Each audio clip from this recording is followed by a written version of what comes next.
ሴት ልጅ የምታፈቅረውን ወንድ ልጅ ስታወራና የሚያፈቅራትን ወንድ ልጅ ስታወራ ያለው ልዩነት የምታፈቅረውን ስታወራ ሄሎ አባትዬ፣ የኔ ፍቅር፣ የኔ ፋፋጭ ንጉሴ፣ የኔ ልቤ ምት ታውቃለህ? ይኑር እኔ በዚህ ምድር ምን እንደሚያሳስበኝ ታውቃለህ? አንተን ያልታውቃል ሲት ነው የምለው የወንዶቹ በላይ ንጉሴ እንተኛ እምቢየው እንዳትወጣ እምቢየው እኔ ከወጣ እንዳትነግር እምቢ አያቀበጣ እሷ በሷ ልብ እኮ ቃብጣ ሙታለች። እምቢ እንዳትወጣ አንተም ዝም ብለህ ተኛ እኔም በዚህ ነው የምትለው እምቢየው የኔ የወንዶቹ በላይሽ ላይ ሆለታ ይስፈርብሽና እንዲህ ብላ ተቅለሸለሻል። አንዱ መናጢ እሷን ያፈቀረ ሲደውል ሄሎ የኔ ውድ ወዬ ደህና ነሽ? ደህና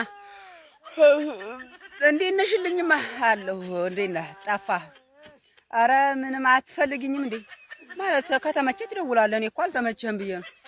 እሺ እኔ ውድ በቃ ችግር የለውም። ደግሞ በጣም ነው የምወድሽ። እሺ ማለት እሺ ነው የምትይኝ? አይ በቃ ችግር የለውም። ደግሞ ጉፋኔም ይዞኛል መሰለኝ ራሴንም እያመመኝ ነው። መዳሜም ዝም ብላ ስራ በቃ ችግር የለውም እንደዋወላለን ውዴ። እሺ ቻው በቃ ዲብ ወስዳ እኔ እኮ መከራችን እኛ ማፍቀር እኮ አጣን። እነሱ ሲያፈቅሩ የኔ ንጉስ አባትዬ፣ የኔ ፋፋጭ፣ የኔ ምናምን፣ እኛ ስናፈቅር ጀኖሳይድ ይፈጸምብናል። እንዴት ተዋ አልበዛም እንዴ?